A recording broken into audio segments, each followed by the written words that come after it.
오늘도 예수님 닮아가는 축복의 하루 되시기를 바랍니다. 우리는 계속 로마서를 보고 있습니다. 이 로마서를 처음 대하는 이 로마교회 성도들은요, 율법주의가 강한 사람들이 많았습니다. 복음에 대해서 아무리 설명을 해도 이 율법으로 그동안 살아왔기 때문에 이 삶에서 벗어나지를 못합니다. 그래서 두렵고 이 율법이 주는 압박감 때문에 복음 안에서 자유를 누리지 못하는 성도들이 아주 많았습니다. 특히 유대인 성도들이 그랬는데요. 그래서 오늘 로마서에서 7장에서는 어제는 종의 신분이 다른 종으로 바뀌었음을 죄의 종에서 율법의 종에서 하나님의 종으로 의의 종으로 바뀌었다 말씀드렸고요. 오늘은 죽음에 대해서 이야기를 합니다. 자, 1절 말씀 보시면 같이 읽습니다. 시작. 내가 법하는 자들에게 말하노니 너희는 그 법이 사람이 살 동안만 그를 주관하는 줄 알지 못하느냐. 아멘.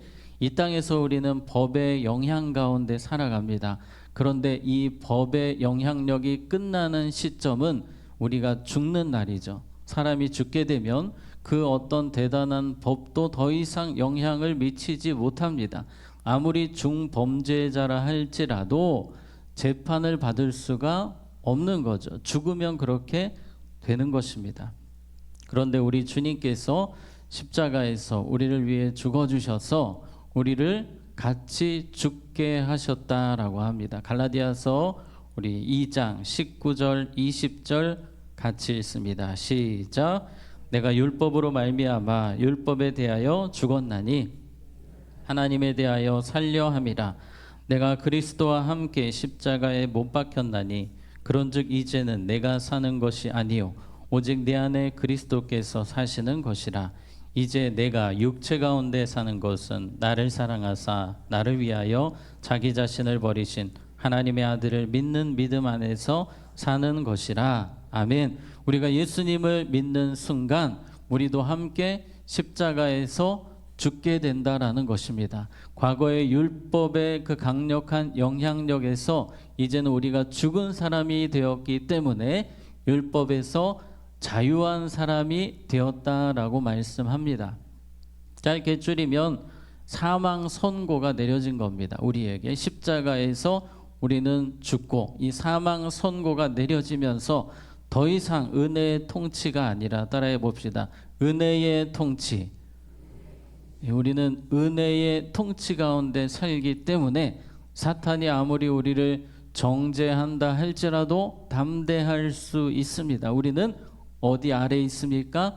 은혜 아래 있습니다. 주의 은혜 가운데 있기 때문에 우리는 율법의 정죄, 사탄의 정죄로부터 담대할 수 있습니다. 자, 계속해서 이 죽음의 문제를 오늘 로마서 7장에서는 결혼으로 끌고 갑니다. 2절에 보시면 남편 있는 여인이 그 남편 생전에는 법으로 그에게 매인 바 되나 만일 그 남편이 죽으면 남편의 어디에서 벗어나느니라? 법에서 벗어나느니라. 결혼을 하고 혼인신고를 하게 되면 이 법적인 의무, 책임이 서로에게 있게 됩니다. 그런데 이것도 한 사람이 죽으면 끝이 나는 거죠. 죽으면 끝나는 것처럼 우리가 예수 안에서 죽고 이제 우리는 새로 태어났습니다. 십자가로 새로 태어나서 우리는 누구와 결혼하는 것입니까? 예수님과 결혼을 하는 것입니다. 성경에서는 우리를 그리스도의 신부로 이야기를 하죠. 예수님을 믿는다는 것은 이제 종을 넘어 주님과 결혼한 사이처럼 그렇게 변화되는 것입니다. 이 팀 켈러 목사님 지금은 소천하셨는데요. 이 목사님께서는 이 로마서 7장 이 결혼에 대해서 이야기를 하시면서 이런 표현을 하셨습니다. 우리가 그리스도와 결혼하다니 이 얼마나 아름다운 은유인가. 세상에 많은 단어들이 있잖아요. 종으로 그냥 평생 살아도 송구스럽고 황송한데 주님께서는 우리를 예수님과 주님과 결혼한 사이로 설명을 하십니다. 영광스러운 자리에 우리를 앉혀 주셨습니다. 지금까지는 율법과 결혼했던 우리가 율법에 의해서 많은 정죄를 당하고 죄책감 속에 살았지만 이제는 예수님과 결혼해서 우리의 삶의 방식이 바뀌는 거예요. 과거에 율법과 결혼했을 때는 두려워서 말씀을 지키는 삶을 살았다면 이제 예수님과 결혼함을 통해서 감사와 기쁨으로 우미셸 목사님이 간증하신 것처럼 예수님이 나에게 찾아오셔서 기쁨으로 감사로 순종하며 사는 것입니다. 그렇게 말씀을 지키며 사는 것입니다. 예를 들어서 제가 지난 주일날 사랑하라는 말씀을 드렸습니다. 우리가 사랑할 때 예수님의 제자임을 사람들이 알게 될 것이다 말씀하셨어요. 사랑에 대한 순종의 삶을 살아야 하는데 부담이 되고 오늘도 목사님이 설교 시간에 부담을 주시네 이러한 마음이 아니라 주님이 나에게 찾아오셨고 나와 결혼해 주셨으니 기쁨으로 순종하겠습니다. 감사로 순종하겠습니다. 우리의 마음이 그렇게 되어야 될 줄로 믿습니다. 주님은 우리와 결혼하셨어요. 따라해 보겠습니다. 주님의 크신 사랑에 감사하며 순종하겠습니다. 아멘.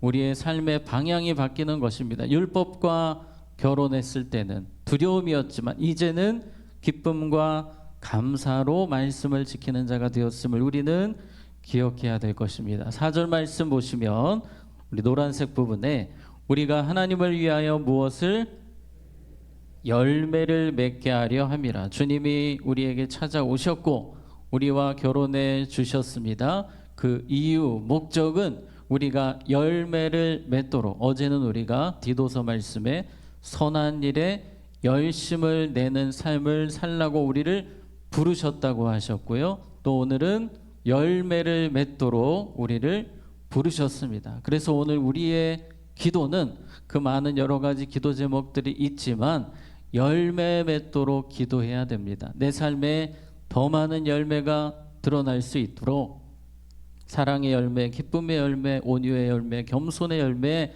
영혼 구원의 열매, 많은 열매들이 맺혀질 수 있도록 오늘 하루가 주님 앞에 더 많은 열매를 드리는 하루가 될 수 있도록 우리는 그렇게 기도하고 힘써야 할 것입니다.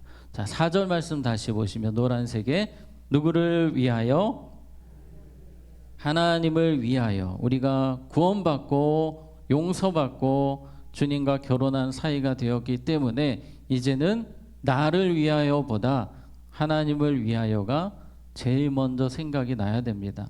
결혼하면 배우자가 먼저 생각이 나는 것처럼 우리는 하나님을 위하여, 나를 위하여가 아니라 때로 자식을 위하여, 그것도 아닙니다. 하나님을 위하여가 항상 먼저 떠오르는 삶을 살아야 합니다. 그래서 오늘 하루 살아갈 때 주님을 위하여 열매를 드리기 원합니다. 이 소원으로 살아가실 수 있기를 바랍니다. 자, 계속해서 6절 말씀 보시면 이제는 우리가 얽매였던 것에 대하여 뭐하였으므로? 죽었습니다. 사망 선고가 내려졌어요. 율법에서 벗어나서 은혜의 통치로 들어왔습니다. 그런데 때로 우리가 신앙생활 하다 보면 과거의 죄가 생각이 날 때가 있습니다. 사탄이 오랜 지난 시절의 죄를 끄집어낼 때가 있습니다. 자꾸 마음이 불안하고 힘들어요. 주님 앞에 회개를 해야 되겠다라고 하고 회개해도 마음이 편하지가 않아요. 그래서 누군가와 이야기를 했더니 이렇게 이야기합니다. 회개를 좀 제대로 하라고, 금식하며 회개하라고, 눈물로 회개하라고. 여러분, 우리가 금식하고 눈물로 회개한다고 용서받는 것입니까? 아니면 십자가의 은혜가 너무나 커서 용서받는 것입니까? 십자가의 은혜가 너무나 강력하기 때문에 내가 울고 불고 금식하며 회개한다고 용서받는 것이 아니에요. 십자가의 능력이, 십자가 보혈이 너무나도 강력하기 때문에 그 은혜를 붙들 때 우리는 용서받는 것입니다. 죄책감으로부터 자유할 수 있는 것입니다. 그것이 바로 십자가의 능력이 과거에 우리를 완전히 죽게 하셨습니다. 과거의 모든 죄책감에서 벗어나게 하셨습니다. 그래서 예수님과 함께 살아가는 것은 이 확신이 필요하다는 것입니다. 우리 6절 우리 노란색 이제 우리가 그 부분을 다시 한번 더 볼게요. 이제는 우리가 얽매였던 것에 대하여 뭐하였으므로 죽었으므로 예수님 믿는 순간 십자가와 함께 우리의 모든 죄도 다 종결이 되고 율법에서 벗어나서 예수님과 결혼한 사이로 은혜의 자리로 들어왔습니다. 그래서 그 다음 노란색 보시면 우리가 영의 새로운 것으로 섬길 것이요 우리가 영의 새로운 것으로 섬길 것이요 라는 표현이 나옵니다. 이제 우리의 결혼 생활은 예수님과의 삶은 은혜의 영의 새로운 것, 이 쉬운 성경에 보면 성령의 새로운 것으로 이렇게 되어 있습니다.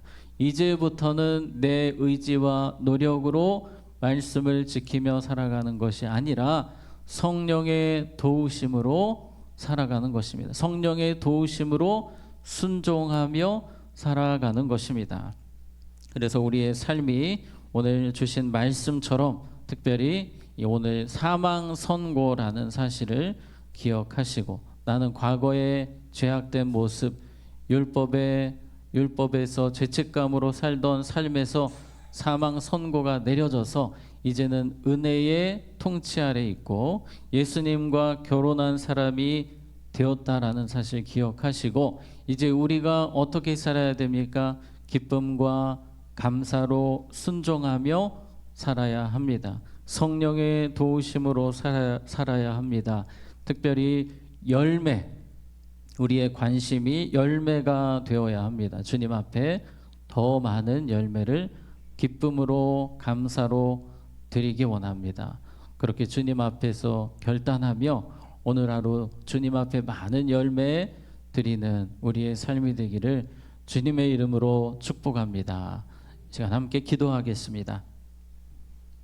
하나님 아버지, 우리의 모든 죄를 도말하시고 내가 너희들의 죄를 다시는 기억하지 아니하리라 말씀하신 것처럼 우리를 정결케 하시고 새롭게 하시고 과거에 우리의 죄악된 모습에 대해서 사망 선고를 내리시고 이제 주님과 결혼한 자로 축복의 인생으로 불러주시니 감사합니다. 과거의 모든 죄책감에서 벗어나 십자가 능력으로 하루하루 살게 하시고 우리의 삶의 동기와 방향이 기쁨이요 감사요 주님을 향한 사랑이 되게 하여 주시옵소서. 나를 위하여가 아니라 우리의 신랑 되신 예수님을 위하여 살게 하시고 우리의 모든 삶에서 무엇보다 더 많은 열매 주님 앞에 드릴 수 있도록 성령님 순간순간 가르쳐 주시고 우리를 이끌어 주시옵소서. 반주로 섬기시는 권사님과 가정을 붙드셔서 빛의 가정, 열매 맺는 가정, 주님의 평강이 넘치는 가정 되게 하여 주시옵소서. 환우분들 주님께서 능력의 손 얹어 치료하시고 우리 수험생들 하나님이 남은 시간 지혜와 능력, 건강, 체력을 더하시고 그들의 앞길을 열어 주시옵소서. 예수님의 이름으로 기도하옵나이다. 아멘.